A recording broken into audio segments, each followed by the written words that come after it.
اللہ کا نام لے کر شروع کرتے ہیں. الحمدللہ رب العالمین والصلاة والسلام علی اشرف الانبیاء والمرسلین وعلی آلہ وصحبہ ومن استنى بسنتہ الی یوم الدین. اللہم اجعلنا منہم ومن الذین آمنوا وعملوا الصالحات وتواصوا بالحق وتواصوا بالصبر. آمین یا رب العالمین. ثم اما بعد فاعوذ باللہ من الشیطان الرجیم.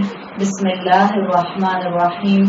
رب اشرح لی صدری ویسر لی امری واحلل عقدۃ من لسانی یفقهوا قولی. اللہم ثبتنا عند الموت بلا الہ الا اللہ. اے ہمارے اللہ، ہمیں ہماری موت پر کلمہ لا الہ الا اللہ پر ثابت قدم رکھے. آمین یا رب العالمین. سورۃ یاسین کو ہم ان ڈیپتھ، جس کو آپ تدبر کے اینگل سے کہتے ہیں، ہم اس اینگل سے اس سورت کو انشاءاللہ سمجھیں گے.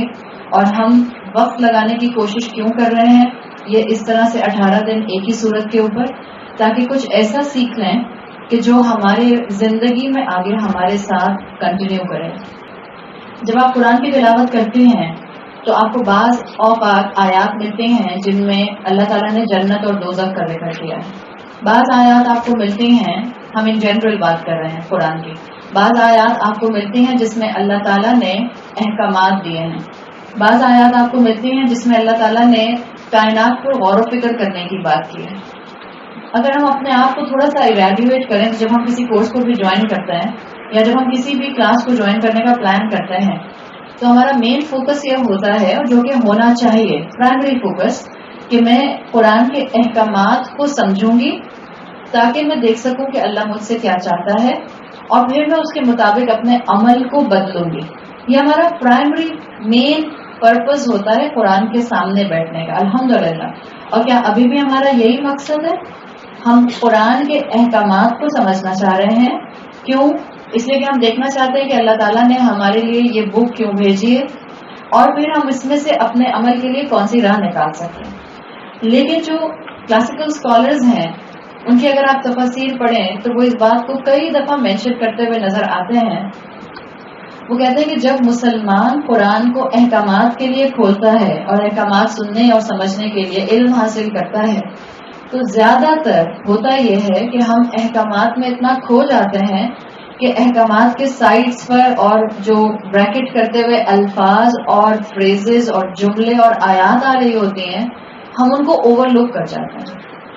اور جب ہم ان کو اوور لک کر جاتے ہیں تو ہم بظاہر سمجھتے ہیں کہ ہم نے حکم سمجھ لیا، ہم حکم کا ڈائمینشن سمجھنا بھول جاتے ہیں. اگر جو کلاسیکل اسکالرز ہیں، جن کو آپ سلف صالحین کہتے ہیں، اور سلف صالحین اسکالرز کے اندر آپ صحابہ سے شروع کرتے ہیں، تبا تابعین، اور آبویسلی یہ گولڈن جنریشنز ہیں، اور اس کے بعد آپ تقریباً 15th سینچری تک جہاں تک مسلمان اسکالرز آپ کو ملتے ہیں، ان سب کو سلف صالحین اسکالرز، جن کو کلاسیکل اسکالرز کہا جاتا ہے، ان میں شامل کیا جاتا ہے. ان اسکالرز کا کہنا یہ ہے کہ اگر آپ کو احکامات کے آگے پیچھے آنے والے الفاظ کی گہرائی سمجھ آ جائے تو آپ کو حکم کی سمجھ بہت ڈیپ ریفلیکشن کے ساتھ آتی ہے. جیسے قانون وراثت اگر آپ قرآن میں پڑھتے ہیں اور آپ جب بھی اس کی تلاوت کرتی ہوں گی، آپ کو بہت وہ ڈرائی نہیں لگتا ہوگا اگر واقعی آپ کو اس کا ترجمہ سمجھ آتا ہے. تو جس کو ترجمہ سمجھ نہیں آئے گا، اس کے لیے بھی اس میں ایک اللہ تعالیٰ نے ریدھمک بیوٹی رکھی ہے. اس لیے کہ جس کو ترجمہ نہیں بھی سمجھ آ رہا، اگر وہ صرف پیور گاڑھا قانون پڑھ رہا ہے، ان لا آف انہیریٹنس، آپ کسی بھی دنیا کی لا کی بک کو اٹھا کر پڑھیے، آپ کا سر چکر آ جائے گا ایک پیراگراف پڑھنے کے بعد. اتنا زیادہ کمپلیکیٹڈ لینگویج ہوتی ہے اس کے اندر. یہ قرآن کا اعجاز ہے، یہ قرآن کا معجزہ اور میریکل ہے کہ اگر اس میں ایک پیور فارم میں لا بھی لایا گیا ہے، لا آف انہیریٹنس یا لا آف ڈائیورس، تو اس کو بھی اس انداز میں بیان کیا گیا ہے کہ جس کو ترجمہ سمجھ آئے وہ بھی خوبصورتی سمجھے، جس کو ترجمہ نہ سمجھ آئے وہ اس کے ردھم کی خوبصورتی کو، اس کے فلو کی خوبصورتی کو سمجھ کے اس کو آگے سے آگے کنٹینیو کرتا رہے.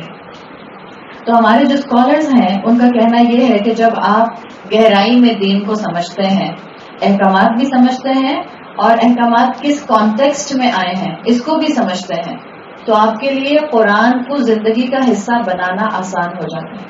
ہم میں سے جتنے بھی یہاں لوگ بیٹھے ہیں، کیا ہم یہ چاہتے ہیں کہ قرآن ہماری زندگی کا حصہ بن جائے؟ الحمدللہ، اس لیے ہم یہاں اٹھ کر آئے ہیں کہ ہم اس کو اپنی زندگی کا حصہ بنانا چاہیں۔ ایک ہم مسلمانوں کے اندر جو کمی سب سے زیادہ اس وقت ڈیپلی پینیٹریٹڈ ہے، وہ یہ ہے کہ ہم نے اپنے آپ کو عابد بنایا ہوا ہے، ہم نے اپنے آپ کو عبد نہیں بنایا ہوا۔ فرق ہے دونوں میں؟ آپ میں سے جو لوگ عربی گرامر کو سمجھتے ہیں، یا اگر اردو کے حساب سے بھی آپ اچھی اردو بولنے والے ہیں، تو عابد کون ہوتا ہے؟ عبادت کرنے والا۔ اور عبد کون ہوتا ہے؟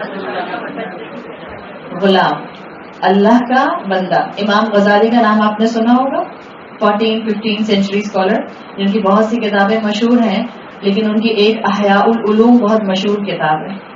امام غزالی اپنی کتاب میں لکھتے ہیں کہ عبادت کرنے والے 3 طرح کے ہوتے ہیں۔ اب یہ 3 طرح کے ٹارگیٹس ہو سکتے ہیں کسی ایک ہی انسان کے، کہ میں پہلے اسٹیپ نمبر 1 پر آؤں گی، پھر اسٹیپ نمبر 2 پر آؤں گی، اور اس کے بعد میں اسٹیپ نمبر 3 پر موو کروں گی۔ امام غزالی کہتے ہیں جو سب سے پہلا ٹارگیٹ ہو سکتا ہے، یا جو ایک طرح کے انسان ہوتے ہیں، وہ ہوتے ہیں کیسے لوگ عبادت العبید، عبید عین با یا دال، عبادت العبید۔ یہ کون ہوتے ہیں؟ یہ وہ ہوتے ہیں جو اللہ کے خوف سے اللہ کی عبادت کرتے ہیں، عبادت العبید۔ اور زیادہ تر الحمدللہ اگر آپ اپنی زندگی کو اپنی نظروں میں لے کر آئیں، تو جب آپ بچی تھیں اور آپ نے پیوبرٹی کراس کی اور آپ کے والدین نے آپ کو نماز اور روزے کے بارے میں انفارمیشن دینی شروع کی، تو کبھی کبھی 90% ہم ماں کے خوف سے نماز پڑھ لیا کرتے تھے۔ آپ کے بچے آپ کے خوف سے نماز پڑھ لیتے ہوں گے، امی سامنے آ گئی ہیں، مغرب کو بہت دیر ہو گئی، جائے نماز بچھائی اور کھڑے ہو گئے فوراً۔ ایک لیول ہوتا ہے امام غزالی کے مطابق عبادت کرنے والے کا، جو ہوتا ہے عبادت العبید، خوف کی وجہ سے عبادت کرنے والا۔ ایک لیول امام غزالی نے بتایا، ایک لیول یا ایک طرح کے لوگ ہوتے ہیں کیٹیگری کے جو عبادت کرتے ہیں، وہ ہوتے ہیں عبادت التجار۔ تجار اجر سے ہے، یعنی وہ لوگ جو اجر کے پوائنٹ آف ویو سے، ریوارڈ کے پوائنٹ آف ویو سے عبادت کرتے ہیں۔ ظاہری بات ہے، کیا یہ خوف سے بڑا ہوا لیول ہے؟ اب آپ کسی ڈر سے عبادت نہیں کر رہی ہیں، آپ صرف اللہ سے ڈر نہیں رہی، بچہ صرف ماں سے ڈر نہیں رہا، بلکہ اب آگے بڑھ کر اس کو نماز کا ریوارڈ چاہیے، اس کو فائدہ چاہیے، اس کو ایک سمجھ میں بات لوگ ہوتے ہیں نا، وہ کیلکولیٹر کے اوپر اپنی نیکیاں کاؤنٹ کرتے ہیں۔ صدقہ کرنے کے اگر میں نے 10 روپے دیے تو 700 گنا ملتا ہے، سو 10 ملٹیپلائی بائی 700۔ بعض اوقات بچے ایسا کرتے ہیں کہ اس کا مطلب ہے کہ مجھے اب اتنے بلین ٹائم جو ہے وہ ریوارڈ ملے گا، اس لیے کہ میں نے اتنا اماؤنٹ صدقہ کر دیا ہے۔ عبادت التجار، یہ بھی بری بات نہیں ہے، ایک لیول ہے عبادت کا کہ جس میں بندہ ریوارڈ کے لیے عبادت کرتا ہے۔ اور امام غزالی کہتے ہیں کہ ایک اور ہائیسٹ لیول ہوتا ہے انسان کا، مسلمان کا، اللہ کی عبادت کرنے کا، اور وہ ہوتا ہے عبادت الاحرار۔ احرار حمزہ ہا، حلوے والی ہا سے لکھتے ہیں، حمزہ پر زبر ہے اور ہا حلوے والی جو ہوتی ہے۔ عبادت الاحرار، ایک آزاد انسان کی عبادت۔ آپ نے وہ کشمیر کے لیے لفظ سنا ہوگا، حریت، اسی والی ہا سے لکھتے ہیں، تحریک حریت ہا اسی ہا سے آتی ہے۔ عبادت الاحرار، ان انسانوں کی عبادت جو کہ انسلیوڈ نہیں ہیں کسی بھی چیز کے، کسی بھی ہستی کے، کسی بھی نفس کی خواہش کے، سوائے ایک اللہ کے۔ یہ عبادت ہوتی ہے ہائیسٹ لیول کی عبادت، اور یہ وہ عبادت کا لیول ہوتا ہے جس میں آپ اور میں صرف عابد نہیں ہوتے، کیا بن جاتے ہیں؟ عبد بن جاتے ہیں۔ عابد ہونا اور عبد ہونا، ان دونوں میں فرق ہے۔ اور ہم اس رمضان میں اپنا پلان یہ کریں گے کہ ہم انشاءاللہ ان 30 دنوں کے اندر جب روزے رکھ کے شوال کے مہینے میں داخل ہوں گے تو ہم عابد سے عبد بن چکے ہوں گے انشاءاللہ، اور اللہ کی مدد ہمارے ساتھ ہوگی، ہماری اپنی انشاءاللہ انٹینشن ہوگی تو اللہ تعالیٰ اس کو ہمارے لیے ضرور آسان بنا دیں گے۔ آپ نے اور میں نے عابد سے عبد کیسے بننا ہے، میں اس کی آپ کو پریکٹیکل اگزامپل دینا چاہ رہی ہوں، اس لیے کہ کبھی کبھی آپ جب علم حاصل کر رہے ہوتے ہیں تو آپ کے سامنے تھیوری ہوتی ہے، اگر آپ اس کو پریکٹیکلٹی سے کنیکٹ نہیں کرتے ہیں تو تھیوری رہ جاتی ہے، اور آپ ایک تھیوری کے ڈائمینشن میں پاؤں رکھے ہوئے ہوتے ہیں، جب آپ گھر جاتے ہیں تو آپ کی ایک بالکل الگ ڈائمینشن ہوتی ہے، اس میں آپ چیزوں کو اس کے ساتھ آرام سے مکس اینڈ میچ نہیں کر پاتے۔ ہمارے ہاں مسلمانوں میں اور یہ اوور آل آپ کو پوری دنیا میں ایک ٹرینڈ نظر آتا ہے کہ جس میں پتہ چلتا ہے کہ دین ایک طرف ہے، دنیا ایک طرف ہے. ہم مسلمان اوور آل پوری دنیا میں جہاں پر بھی موجود ہیں الحمدللہ، آپ اگر میجورٹی کو دیکھیں تو ہم عابد ہوتے ہیں، ہم عبد نہیں ہوتے ہیں. اس لیے ہم نے یہ کیوں کیا ہے کہ ہم نے دین کا دائرہ دنیا کے دائرے سے الگ کر دیا ہے. ہم کہتے ہیں اسکول یونیورسٹی میں دین کیا کرے گا، آ کے بزنس یا جاب کے اندر آپ مذہب کی باتیں کیوں لے کر آتے ہیں. بعض لوگ اپنی نارمل ڈرائنگ روم گیدرنگس کے اندر دین کے اوپر ڈسکشنز پسند نہیں کرتے ہیں. بعض لوگ اپنے فیس بک گروپس کے اندر ریلیجیس ڈسکشنز کو پسند نہیں کرتے ہیں کہ but then has to do here, then یہاں کا معاملہ نہیں ہے، دین کو مسجد کی چار دیواری کے اندر رکھا جائے. اسی وجہ سے یہ سب جو باتیں ہمیں اپنے آس پاس سننے کو ملتی ہیں، ان میں ہم بھی کسی نہ کسی حد تک انوالو ہوتے ہیں. اگر آپ کا بچہ سائنس پڑھتا ہے، آپ کا بچہ بایولوجی پڑھتا ہے، کیمسٹری پڑھتا ہے، آپ کو تھوڑا تھوڑا آگے آنا ہے، یہاں جگہ ہے کافی، آجے آجے اور آگے آتے ہیں، پیچھے جگہ بن جائے گی. اگر آپ کا بچہ یا آپ اپنے آپ کو اس وقت ویژولائز کریں، دیکھیے ایک بات ذہن میں رکھیے گا، ہم یہاں اپنی تربیت کرنے کے لیے بیٹھے ہیں. سب سے پہلے اس کی تربیت ہوگی جو بول رہا ہے، اس کے بعد اس کی تربیت ہوگی جو سن رہا ہے، اور اس کے بعد آپ کے ذریعے انشاءاللہ یہ تربیت آپ کے گھروں میں فلٹر ڈاؤن کرے گی. اگر آپ دو لوگوں کو دیکھتے ہیں، ایک پڑھتا ہے chemistry, physics, mathematics, business, accounts, so آپ اس کو جب دیکھتے ہیں، ویژولائز کرتے ہیں، آپ کی نظر میں یہ سیکولر نالج حاصل کر رہا ہے. آپ دوسری طرف دوسرے انسان کو دیکھتے ہیں اور آپ اس سے پوچھتے ہیں کہ آپ کس چیز کا علم حاصل کر رہے ہیں، تو وہ آپ کو بتاتے ہیں کہ میں فقہ کا علم حاصل کرتا ہوں، یا اصول التفسیر پڑھ رہا ہوں، یا میں احادیث کا علم حاصل کر رہا ہوں، یا میں تجوید سیکھ رہی ہوں، یا میں گرامر سیکھ رہی ہوں. سو اب آپ کے ذہن میں فوراً دنیا آتی ہے یا دین آتا ہے؟ اب فوراً اٹس ڈیفینیٹ کہ آپ کے ذہن میں فوراً کے فوراً اب دین آتا ہے.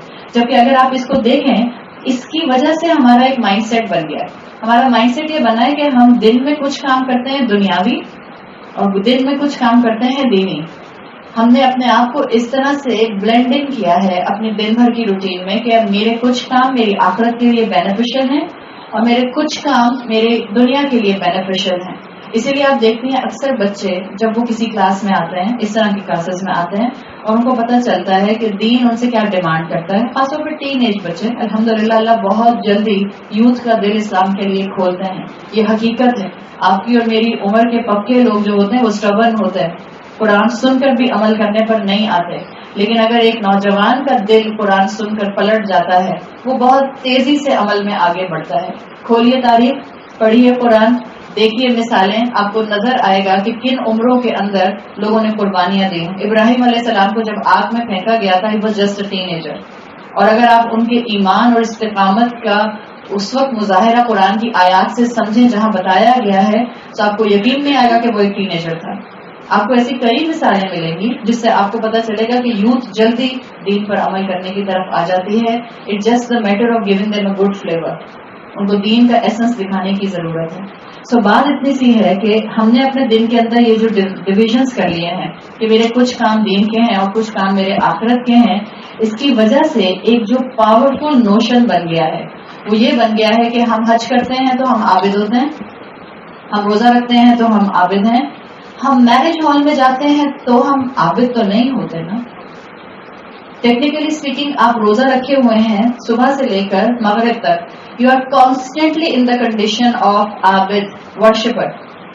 ٹھیک ہے، لیکن آپ ورشپر اس وقت نہیں ہو سکتی جب آپ میرج ہال میں موجود ہیں، جب آپ شاپنگ ہال میں موجود ہیں، جب آپ اپنے ہسبینڈ کے ساتھ کسی کارپوریٹ ڈنر میں موجود ہیں.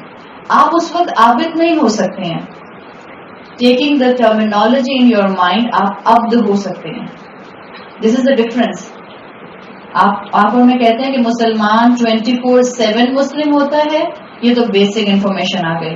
لیکن ایک بچہ 18 سال کا، 25 سال کا، یا ایک مرد 40 سال کا، یا ایک عورت 35 سال کی اپنے آپ کو زندگی کے ہر سفیر میں 24/7 مسلم بنا کر کیسے رکھے گی؟ میں ہر وقت نماز نہیں پڑھ سکتی، میں ہر وقت روزہ نہیں رکھ سکتی، میں ہر وقت قرآن کی تلاوت نہیں کر سکتی، میں زندگی میں ہر دن عمرہ نہیں کر سکتی.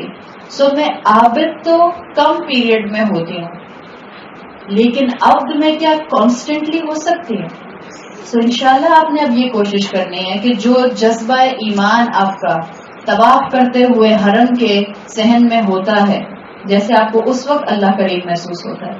اپنی زندگی کے ہر اسفیئر میں ڈیسیژن لیتے ہوئے اور عمل کرتے ہوئے اگر اتنا ایگزیکٹ نہیں تو اس کا کچھ % تو آپ کو اللہ یاد رہے، تب آپ عبد بننے کی کنڈیشن میں آ جاتے ہیں. اور جب آپ عبد بننے کی کنڈیشن میں آتے ہیں تو آپ ویکیشنز پر بھی عابد نہ بھی ہوں کیا رہتے ہیں؟ عبد رہتے ہیں. اب جب آپ کی رمضان کے بعد عید آئے گی اور عید کے بعد جب آپ ویکیشنز پر جائیں گی تو آپ عابد تو نہیں ہو سکتی ہر وقت، آپ ہر وقت تو نماز نہیں پڑھ سکتی، اور سفر کے اندر تو نمازیں جمع کرنے کی بھی اجازت ہے، اور ہم سبھی کوشش کرتے ہیں کہ ہم سفر میں نماز جمع کر لیں جب آپ ہفتہ 10 دن کے لیے کہیں پر جاتے ہیں. لیکن آپ کیا کانسٹینٹلی اللہ کا غلام ہوتی ہیں؟ آپ کانسٹینٹلی اللہ کا غلام ہوتے ہیں. ہم نے انشاءاللہ یہاں سے اس مہینے سے اس کانسیپٹ کے ساتھ پریکٹیکلی باہر نکلنا ہے. اس کانسیپٹ کو اپنے ساتھ لے کر نکلیں گے تو آپ انشاءاللہ اپنی اولاد کے اندر اس چیز کو انکلکیٹ کریں گے. ہمارے بچے، میں آپ کو ایک مثال دوں، آپ کو ہنسی بھی آئے گی اور آپ کو سمجھ بھی آئے گی کہ ہاں ہم واقعی جو ہیں اندر سے اللہ سے محبت کرنے والے. ایک بچی مجھ سے یہ کہتی ہے، سمجھتے ہیں 19 سال کی 18 سال کی بچی، آپ کو پتا ہے یونیورسٹیز کے اندر اسکولس کے اندر بچوں کے جو گروپس بنتے ہیں واٹس ایپ گروپس، تو اس میں سبھی ہوتے ہیں، لڑکے بھی ہیں لڑکیاں بھی، اس لیے کو ایجوکیشن میں پڑھ رہے ہیں، اور ماں باپ آپ کی اور میری جیسی مائیں یہی ان کو کہتی ہیں کہ بھائی بیٹا اگر تم بیٹی ہو تو ایسے گروپ میں لڑکوں سے بات کر لیا کرو جس میں اور لڑکیاں بھی ایڈ ہیں یا اور لوگ بھی ایڈ ہیں، انڈیویجول چیٹ مت کیا کرو. تو وہ بچی مجھے بتا رہی تھی، وہ کہتی ہے کہ رمضان آ گیا ہے تو ہم لڑکیوں نے ایک الگ گروپ بنا لیا. کیوں بنایا؟ اس لیے کہ ہم رمضان میں اب اس گروپ میں اور لڑکے بولیں گے بھی کچھ، سب جواب بھی نہیں دیں گے. اب یہ ایک اور الگ ایکسٹریم ہوگی، بیچارے پیپر سر پہ کھڑے میں کسی کو کچھ پوچھنا بھی ہے اور کہہ رہی کہ گروپ میں کوئی لڑکا بولے گا بھی تو ہم کوئی جواب نہیں دیں گے. بٹ دس از معصومیت، رائٹ؟ اور یہ بتا رہا ہے کہ اندر دل میں اللہ کی محبت موجود ہے، اللہ دل میں اندر خوف اور محبت کے بیلنس کے ساتھ موجود ہے. لیکن کیونکہ ہمارا کانسیپٹ بنا ہوا ہے نا، اور یہ دنیا بنا رہی ہے کانسیپٹ آہستہ آہستہ، وہ کیا ہے کہ آپ پاکٹس میں اسلام اپنے اندر رکھیں. آپ کا اسلام پاکٹس کے اندر آپ کے ساتھ مسلم بنائے آپ کو، یعنی آپ عابد ہوں کبھی کبھی، باقی جیسے چاہو جیو، اور اس کے بعد آپ اپنے آپ کو عبد کی کیٹیگری میں نہ لا سکیں. اسکالرس کے مطابق یہ جو مائنڈ سیٹ ہے انسان کا کہ انسان عبد بننا بھول جاتا ہے، یہ مائنڈ سیٹ انسانیت میں آدم علیہ السلام سے نہیں تھا، اس کے بعد کی نسلوں میں بھی نہیں تھا، 1700 سینچری تک نہیں تھا. یہ مائنڈ سیٹ بہت سلولی پینیٹریٹ ہوا ہے انسانیت میں. اور آپ جب تاریخ کو پڑھتے ہیں تو بہت سی چیزیں، آپ میں جتنے لوگوں نے ورلڈ ہسٹری پڑھی ہے، یورپین رینیسانس کہنے کو ایک برٹش ہسٹری کا بڑا ایک ایونٹ تھا، لیکن اس نے پوری دنیا کو ہٹ کیا ہے ڈوگما پوائنٹ آف ویو سے، عقائد کے پوائنٹ آف ویو سے، لوگوں کے رہن سہن کے پوائنٹ آف ویو سے، لوگوں کے کانسیپٹ آف مورالٹی اور کانسیپٹ آف ریلیجن کے پوائنٹ آف ویو سے. آپ میں سے کتنے لوگ ہسٹری کے بارے میں انٹرسٹڈ ہیں مجھے نہیں پتا، لیکن میں یہاں پر ہسٹری نہیں بتاؤں گی، نہ میں آپ کو یورپین رینیسانس کے بارے میں اس کو کوئی ڈیٹیل بتاؤں گی. بٹ اتنا پوائنٹ میرا یاد رکھیے گا، آپ میں سے جو پڑھنے پڑھانے والے لوگ ہیں، انشاءاللہ آپ جب اس کو پڑھیں گے آپ کو محسوس ہوگا یورپین رینیسانس جو مڈل 17 سینچری سے آلموسٹ 18 سینچری تک اس کا امپیکٹ بہت اسٹرانگلی رہا تھا، 16th اینڈ سے شروع ہوا تھا. اس کا امپیکٹ کہا جاتا ہے کہ پوری دنیا پر آیا تھا. اور یہ وہ ٹائم تھا، obviously اس وقت میں مسلمان ذرا تھوڑا پیچھے ہو چکے تھے اور برٹش جو امپائر تھی وہ آگے دنیا پر رول کرنے کے لیے آگے بڑھ چکی تھی. سو برٹش کے پاس جو ریلیجن تھا وہ کرسچینٹی تھا. یہ وہ پوائنٹ تھا جہاں سے دنیا کو یہ سکھایا گیا کہ آپ اپنا سرکل آف مورالٹی، اخلاقیات، یا جس کو آپ سرکل آف دنیاوی چیزیں کہہ سکتی ہیں، اور سرکل آف ریلیجن، ان دو کو کمپلیٹلی سیپریٹ کر دیجیے. اور یہ وہاں سے سیپریٹ ہونا شروع ہوا ہے جو اب 1700 سینچری سے لے کر 2018 تک ہم مسلمانوں میں اور ہمارے بچوں میں بہت زیادہ ڈیپلی روٹیڈ موجود ہے. دنیا الگ، دین الگ، یہ آپ کو ہر جگہ نظر آتا ہے، ہر پوائنٹ پر آپ کو یہ چیز نظر آتی ہے. اور اسی کی وجہ سے، انہی دو اسپیئرس کے بننے کی وجہ سے سیکولرزم ڈیولپ ہوا. آپ کو یہ کلاس ایسی کلاس تو نہیں لگ رہی کہ یہ کمپلیکیٹڈ کلاس ہے؟ میں ایسے ہی پڑھاتی ہوں جو نئے لوگ ہیں، جو پرانے لوگ ہیں ان کو پتا ہے. اس لیے کہ آپ قرآن تک پہنچنے سے پہلے جب تک آپ اپنے آپ کو اپنی سینیریو میں آئیڈینٹیفائی نہیں کر لیں گی کہ میں کہاں کھڑی ہوں اس وقت، اور پھر آپ اپنے آپ کو آئینے کے سامنے رکھیں گی، اینڈ آئینہ از قرآن، پھر آپ کو پتہ چلے گا کہ آپ نے کہاں کہاں اپنی غلطیوں کو ٹھیک کرنا ہے. And this is the scenario. ہم 2 سفیئرز میں ڈیوائیڈیڈ ہیں، ہم میں سے ہر کوئی وداؤٹ ایکسیپشن. کوئی اکا دکا لوگ ہوں گے تو ہوں گے، اس لیے میں یہ بول رہی ہوں، میں آپ کو ابھی اس کی وجہ بتاتی ہوں. ہم سب ان 2 سفیئرز میں ڈیوائیڈیڈ ہیں، دنیا ایک طرف، دین ایک طرف. اور اس کی وجہ سے ہوا یہ ہے کہ دنیا نے سیکولرزم کو اب آبزرو کرنا شروع کر دیا ہے. ہر مسلمان ملک کسی نہ کسی فارم میں، ہم ویسٹرن کنٹریز کی تو بات ہی نہیں کر رہے، نان مسلم کنٹریز کی تو بات ہی نہیں کر رہے، ہر مسلمان ملک کسی نہ کسی فارم میں سیکولرائزیشن کا شکار ہو چکا ہے. ہر مسلمان ملک. یہ جو لبرل آواز آتی ہے وہ یہی آواز ہے. میں نے اس کو لبرل اور سیکولرزم کو ایک بہت ہی سمپل الفاظ میں آپ کے سامنے بتا دیا ہے. کیا مسلمان سیکولر ہوتے ہیں؟ مسلمان بہت کانفیڈنس سے آج کہتے ہیں ہم نان ریلیجیس مسلم ہیں. What is the definition of non religious مسلم؟ آپ میں سے کچھ لوگوں کے چہرے بالکل ایسے ہی ہو رہے جیسے اس کو میرا ہو رہا ہے. میں نے بولا تو سامنے سے بھی کچھ لوگوں کے بالکل ایسے ایکسپریشن ہے. بٹ لوگ کہتے ہیں ہاں ہم مسلمان ہیں but we are non religious non practising مسلم. ہاں وہ یہ کہتے ہیں ہم نان پریکٹسنگ مسلم ہیں. میں نے غلط بول دیا تھا. نان پریکٹسنگ کا کیا مطلب ہے؟ بس نماز روزہ کرتے ہیں، اس سے زیادہ ہم کوئی ریجڈ مسلم نہیں ہیں. یعنی کہنے کا مطلب کیا ہوتا ہے؟ Now you can actually proportionate the equation. ہم عابد ہیں، ہم کیا نہیں ہیں؟ ہم عبد نہیں ہیں. It's a clear declaration. حالانکہ سورہ فاتحہ میں ہر عابد نماز پڑھتے ہوئے کیا کہتا ہے؟ ایاک نعبد و ایاک نستعین. ہم صرف آپ کی عبادت کرتے ہیں. اور اصل میں عابد جس کو اللہ تعالیٰ نے عبد کے نام سے انٹائٹل کیا ہے، انی عبد اللہ، یہ آپ کا اور میرا پہلا ٹائٹل ہے. میں بیٹی، ماں، بہن، بیوی بعد میں ہوں. میں پہلے ہوں اللہ کی بندی، میں پہلے ہوں اللہ کی ایمبیسڈر اس زمین کے اوپر. یہ چیزیں آپ کی اور میرے معاشرے میں آس پاس موجود ہیں، اور اتنی موجود ہیں کہ ہم مسلمانوں میں بعض اوقات ہمت نہیں آتی ہے نہ خود عمل کرنے کی کہ ہم ہر سفیر میں عبد بن کر دکھائیں، اور نہ ہمیں ہمت آتی ہے سامنے والے کو سمجھانے کی.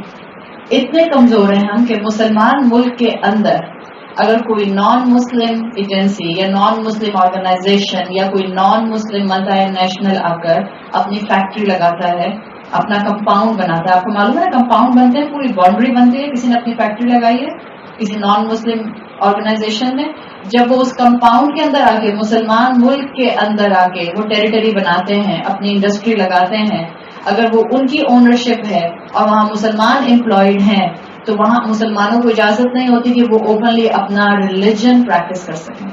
وہاں اجازت نہیں ہوتی کہ آپ اسلام پر یا ریلیجس ڈسکشنز کے اوپر اپنے آپ کو کیفیٹیریا میں بھی اس کے ساتھ بٹھا سکیں. These are the limitations. کیوں؟ وہ کہتے ہیں keep your religion out of this boundary. اور یہی چیز ہم اکثر اپنے آس پاس کی چیزوں میں آبزرو کر رہے ہیں. بھائی دین کو ڈسکس نہیں کریں، بھائی دین پر بات نہ کریں. جو چیز اس وقت معاشرے میں ایمبیگوس ہو گئی ہے، کنفیوزڈ ہو گئی ہے، جب تک آپ اس کے بارے میں سنیں گی نہیں، سوچیں گی نہیں، بات نہیں کریں گی، کلیئرٹی آف تھاٹ آپ کو کیسے ملے گا؟ لیکن یہ سب میں آپ کو اس لیے بتانا چاہ رہی ہوں کہ یہ بیس لائن بنتی ہے ساری چیزیں اسی کنیکشن سے کہ دین کو الگ کر دیا جائے اور آپ اپنی دنیا کو الگ کر لیں. آپ کے سامنے اسی ٹائم سے 2 طرح کے کرسچن سامنے آئے تھے، کیتھولکس اور پروٹیسٹنٹ. وہ کیتھولکس اور پروٹیسٹنٹ تھے. ہم مسلمانوں نے اپنے آپ کو ٹائٹل دیا پریکٹسنگ اور نان پریکٹسنگ. تو ہم بالکل انہی راستوں پر چل رہے ہیں جن راستوں پر پچھلی بھٹکی ہوئی قومیں چل رہی تھیں اور چل رہی ہیں. اور ہمیں ابھی بھی یہ احساس نہیں ہوتا کہ اللہ تعالیٰ نے مجھے اور آپ کو جو قرآن دیا ہے اس قرآن کے ساتھ آپ اور میں اس دنیا کے اندر کتنے بہترین چینجز لا سکتے ہیں. آج ہمارے بچے جب دین کی کلاسز میں آتے ہیں اور ان کو سمجھ آتی ہے، وہ کہتے ہیں اچھا اس کا مطلب ہے میں یونیورسٹی میں جا کر ٹائم ضائع کروں. یہ کیوں آیا؟ اس لیے کہ ان کو لگا کہ جس نے دین پڑھنا ہے وہ تو صرف دین کا علم حاصل کرے گا. اس نے اس علم کو جس کو ہم آج سیکولر علم کہتے ہیں، اٹس ناٹ سیکولر علم.